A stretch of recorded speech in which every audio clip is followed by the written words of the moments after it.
आज हम देखते हैं जंतु कोशिका और पादप कोशिका में अंतर।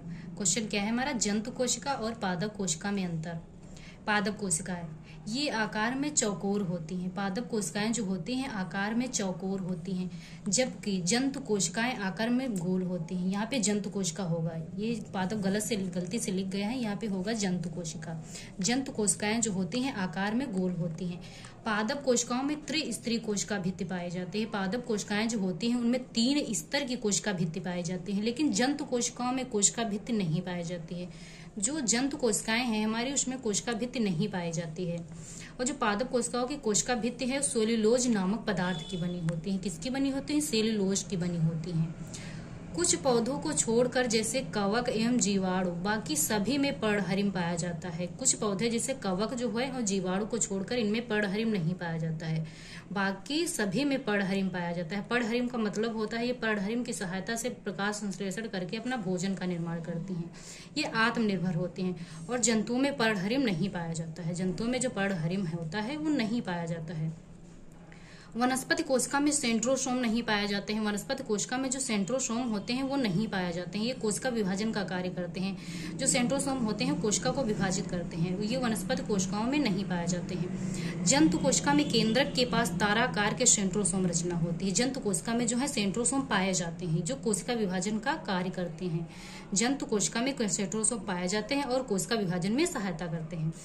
पौधों में प्रायः लाइसोसोम नहीं पाया जाता है। इनमें जो होते हैं पादप कोशिकाओं में लाइसोसोम नहीं पाया जाता है, लेकिन जंतु कोशिकाओं में लाइसोसोम पाया जाता है। लाइसोसोम का किसे क्या कहते हैं? लाइसोसोम को हम आत्महत्या की थैली बोलते हैं।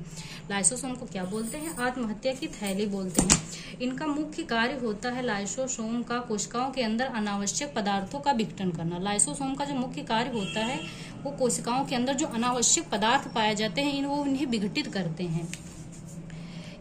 पादप कोशिकाएं, इसमें सीलिया या फ्लैजिला नहीं पाया जाते हैं। पादप कोशिकाएं जो होती हैं उसमें सीलिया या फ्लैजिला नहीं पाया जाते हैं। जैसे कोशिकाओं के बाहर जो रोए आकार के जो संरचना होती है उन्हें हम सीलिया बोलते हैं, वो पादप कोशिकाओं में नहीं पाई जाती है। जंतु कोशिकाओं में सीलिया या फ्लैजिला पाए जाते हैं। अब आगे देखते हैं पादप कोशिका और जंतु कोशिका में समानता। देखिए क्या पादप कोशिका में और जंतु कोशिकाओं में क्या क्या चीज दोनों में पाई जाती है। झिल्ली की उपस्थिति, अब भाई कोशिकाओं को रखने के लिए झिल्ली की आवश्यकता होती है, तो झिल्ली की उपस्थिति पादप और जंतु दोनों कोशिकाओं में पाई जाएगी झिल्ली की उपस्थिति। माइटोकॉन्ड्रिया, अब कोशिकाओं को ऊर्जा की आवश्यकता होती है ना, तो ऊर्जा कहाँ से मिलेगी? माइटोकॉन्ड्रिया से मिलेगी। आगे देखते हैं राइबोसोम। हमें कोशिका को बढ़ने के लिए प्रोटीन की आवश्यकता होती है ना, प्रोटीन की आवश्यकता होती है जो हमें राइबोसोम से मिलती है। तो राइबोसोम पादप और जंतु दोनों कोशिकाओं में पाए जाते हैं। राइबोसोम पादप में भी पाए जाते हैं और जंतु कोशिकाओं में भी पाए जाते हैं। अब इसमें राइबोसोम जो है 80 इस प्रकार के होते हैं। और ये राइबोसोम पाए कहाँ जाते हैं? इंडोप्लाज्मिक रेटिकुलम यानी इंडोप्लाज्मिक रेटिकुलम में राइबोसोम पाए जाते हैं। अगला है गाल्जी बॉडी। गाल्जी बॉडी हम इन दोनों में पाए जाते हैं, पादप कोशिकाओं में भी पाए जाते हैं, जंतु कोशिकाओं में पाए जाते हैं। गाल्जी बॉडी का मुख्य कार्य है परिवहन का कार्य करना। गाल्जी बॉडी जो है परिवहन का कार्य करती है। फिर आगे देखते हैं केंद्रक। केंद्रक जो है पादप कोशिकाओं और जंतु कोशिकाओं में पाए जाते हैं, जो कोशिका को कंट्रोल रखते हैं। केंद्रक का मुख्य कार्य क्या होता है? कोशिका को कंट्रोल रखना। जो केंद्रक होता है कोशिका का मुख्य भाग होता है, और केंद्रक में डीएनए तथा आरएनए और दोनों गुणसूत्र पाए जाते हैं। केंद्रक में डीएनए और आरएनए गुणसूत्र पाए जाते हैं। यदि हमारा वीडियो पसंद आए तो चैनल को लाइक व सब्सक्राइब जरूर करें। धन्यवाद।